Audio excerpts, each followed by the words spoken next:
I still remember the first time I really noticed her. Of course, I had seen her before, countless times, in fact. She was my best friend's mom. She was always around when we were kids, making snacks, reminding us to be careful, giving that easy smile that made her house feel like a second home. But that evening, it was different. My friend had texted me, saying he'd be running late, but to go ahead and wait at his place. I almost turned back, figuring it would be awkward, but she opened the door before I had the chance. "Come in," she said warmly, her voice soft, familiar, but for some reason it landed differently this time. Maybe it was the way the late afternoon sun caught in her hair, or the calm steadiness in her eyes. Whatever it was, something made me pause. The scent of her perfume drifted in the air as I stepped inside. Light, floral, with just enough presence to linger. I try not to notice, but it followed me down the hallway, making the space feel smaller, more intimate. She laughed lightly when she realized I was a little stiff. "Don't look so nervous. It's just me." Her tone was playful, teasing in that effortless way she always seemed to carry herself.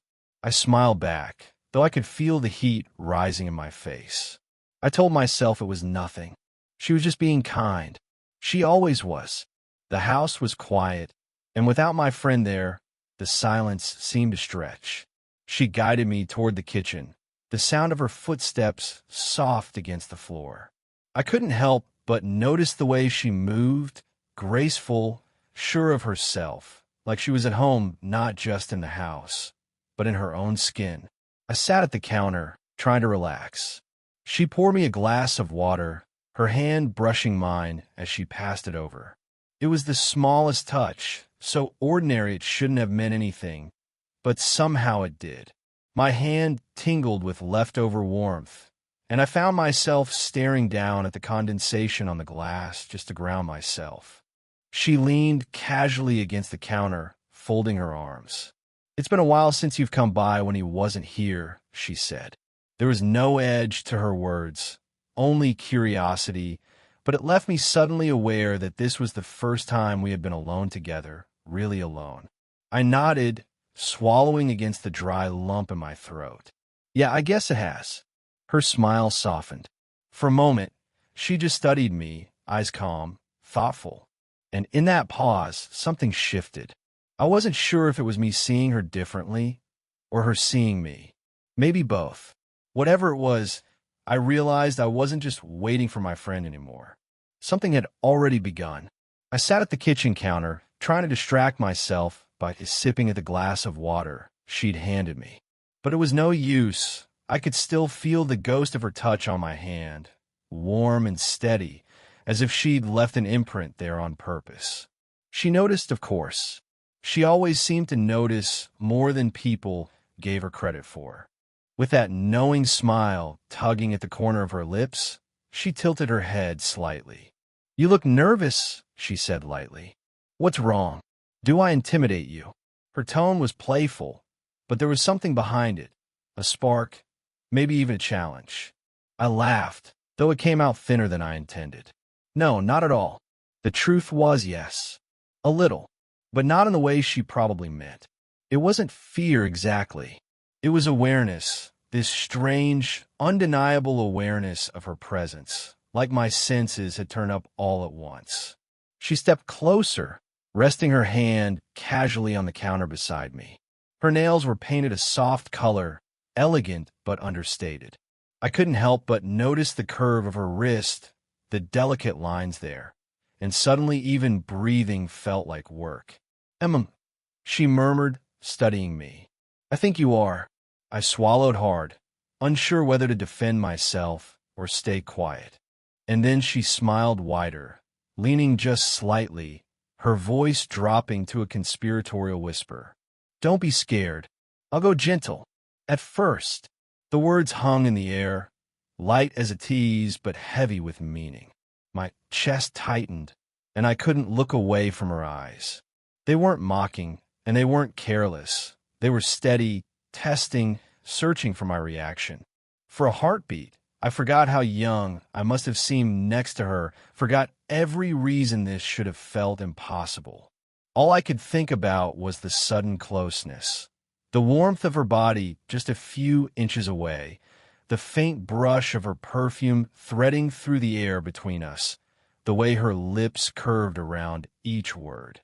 I tried to laugh it off, but it came out softer than I meant. "You're teasing me." "Of course," she said smoothly, straightening up but not moving away. "That's what I do best." She turned to grab something from the counter, but not before her hand grazed my arm in passing, deliberate, slow enough that it couldn't have been an accident. The touch lingered, not just on my skin but deeper, stirring something I couldn't name. I gripped the cool glass in my hand like it might anchor me. But the truth was, I didn't want the moment to pass. I didn't want her to step back into that safe, familiar role I'd always known her in. Because for the first time, she wasn't just my friend's mom. She was a woman, sharp, graceful, impossibly confident, and she was looking at me in a way no one ever had before. And I couldn't look away. The kitchen felt warmer than it should have. Maybe it was the sunlight sliding through the window. Maybe it was just her, but every time she moved, I felt my focus drawn with her. She set down her mug of tea and leaned on the counter, her posture relaxed, but her eyes had softened. The playful spark from earlier faded, replaced by something quieter.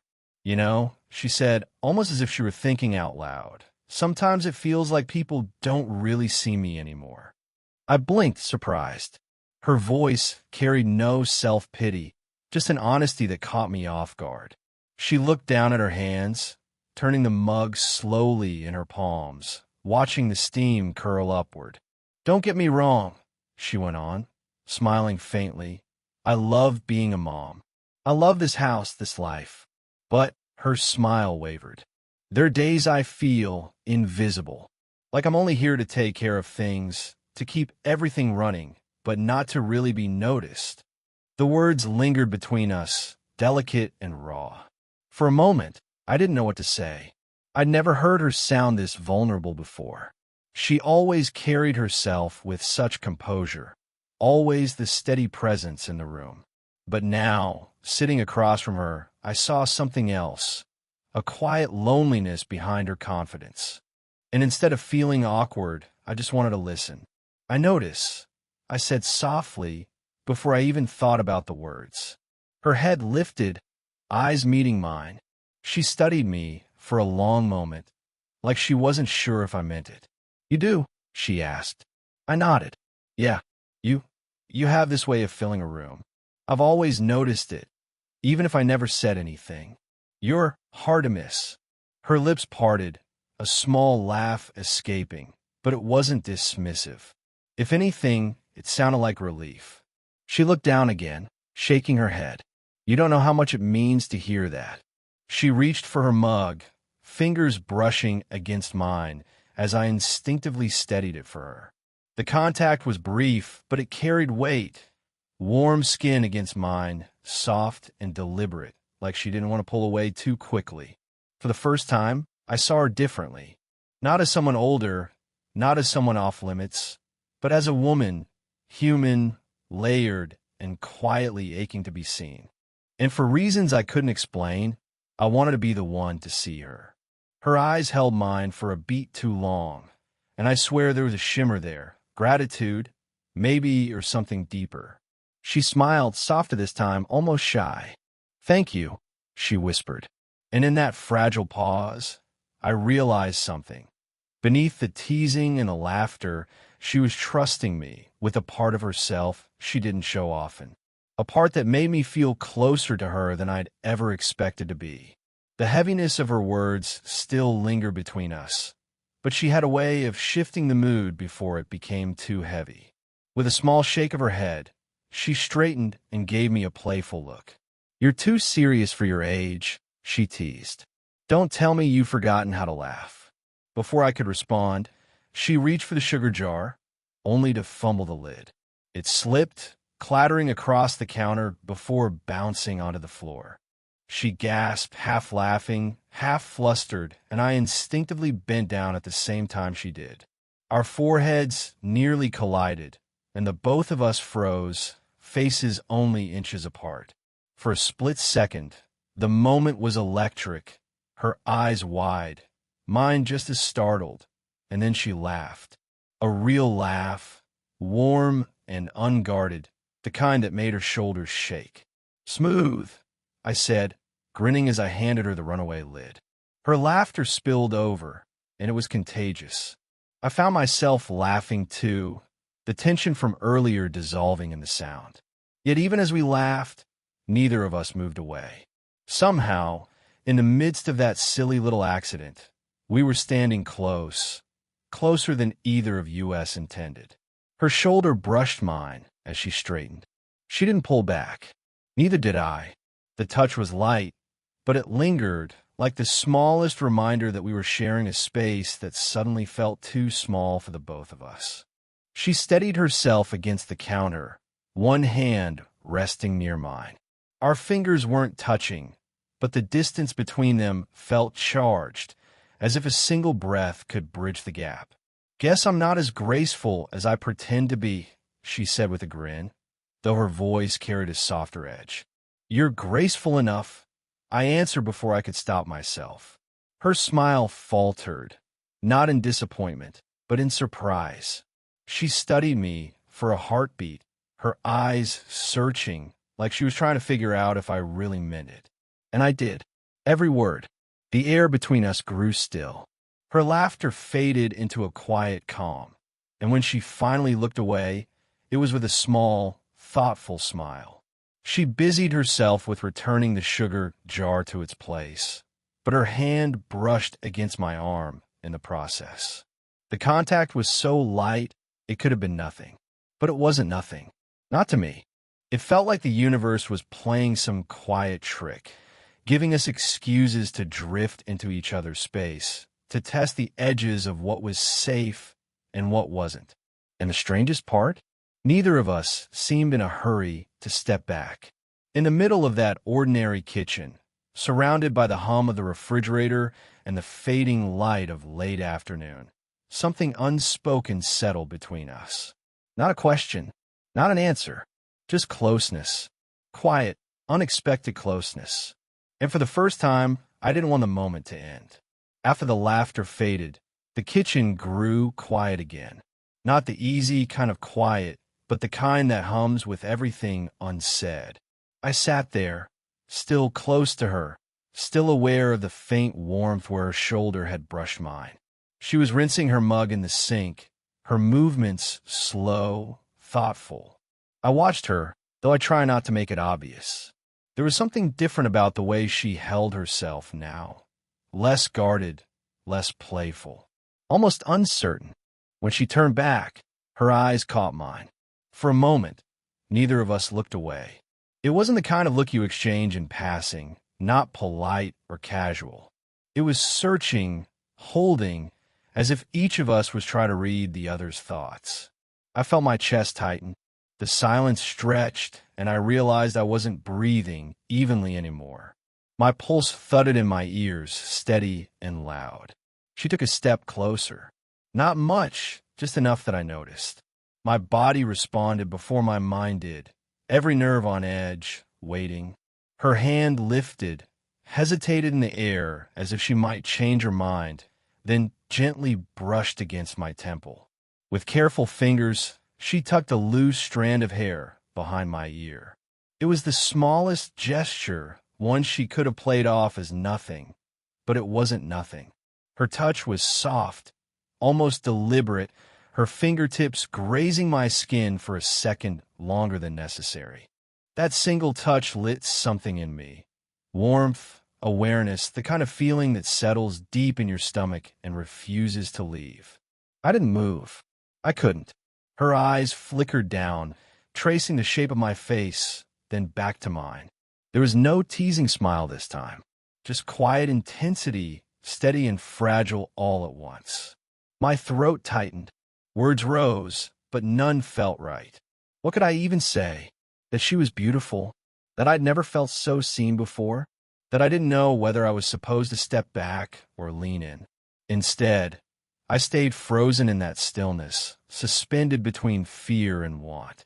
She withdrew her hand slowly, letting it trail just enough that my skin still burned with the memory of her touch. Her fingers hovered at my wrist for half a second, as if debating whether to take it to hold on. Then she exhaled, breaking the spell. The refrigerator hummed in the background, the faint tick of the clock reminding me that time hadn't actually stopped, even if it felt like it had. But something had changed. The way she looked at me was no longer playful, no longer teasing. It was raw, vulnerable, and undeniably real. I didn't know what would happen next. I only knew one thing with absolute certainty. We had crossed a line that neither of us could pretend wasn't there anymore. The silence pressed between us, thicker than before. I could still feel the faint trace of her touch at my temple, the warmth at my wrist where her hand had nearly lingered. It was as if my body was holding on to something my mind couldn't quite name. She stood in front of me, close enough that I caught the subtle rise and fall of her breathing. Her eyes searched mine again, softer this time, but still filled with that unspoken question. I didn't move. I didn't have to, because she did.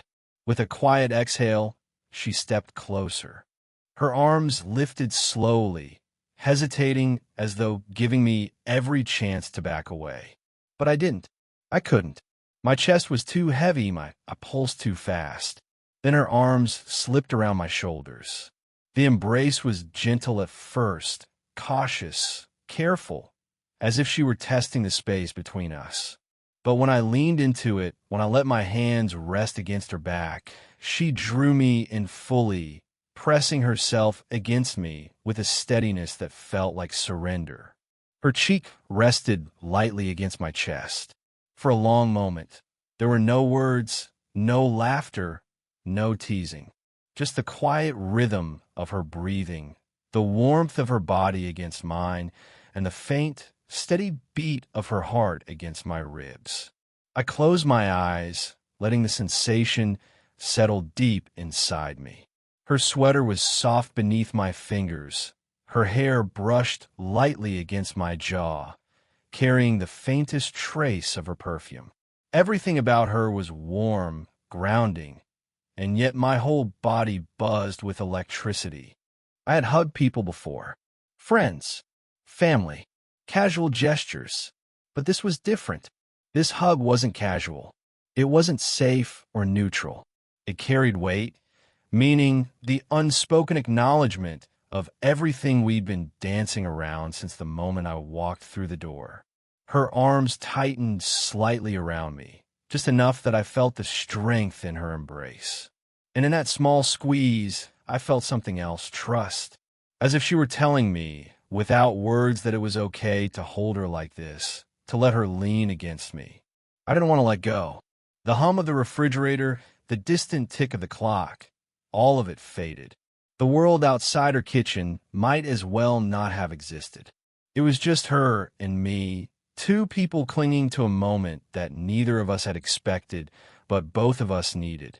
Eventually, she pulled back, though only slightly. Her hands lingered at my shoulders, her eyes lifting to meet mine.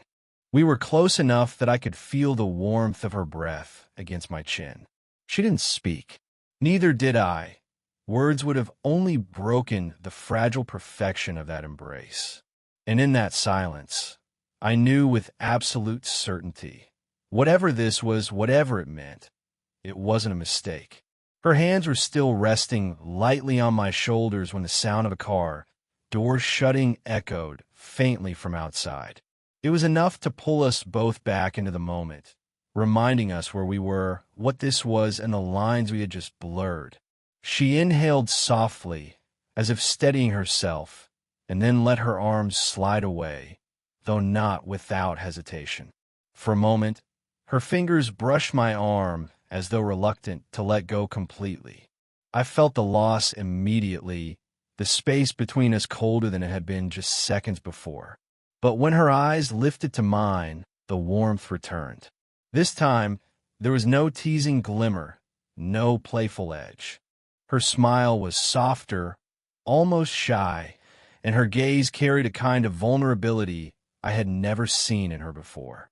"We should," she began, then trailed off, shaking her head with a quiet laugh. "We should probably not let this get complicated." I nodded, though part of me wanted to say the opposite. "Right?" I murmured. My voice was steadier than I felt. The front door creaked faintly, and the sound of footsteps echoed faintly from the hall. Any second now, my friend would step in, completely unaware of what had just passed in this kitchen. She glanced toward the sound, then back to me, and in that small window of borrowed time, she reached out one last time, letting her fingertips graze my wrist.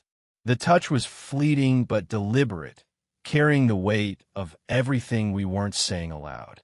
Her eyes lingered on mine, holding me in place.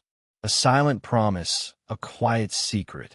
"Thank you," she whispered, the same words she had spoken earlier, but different now. Deeper, as if she were thanking me not just for listening, not just for noticing, but for being there in a way she hadn't expected anyone to be. The footsteps drew nearer. She stepped back, turning toward the counter, her posture slipping effortlessly into the familiar ease of a mother in her kitchen.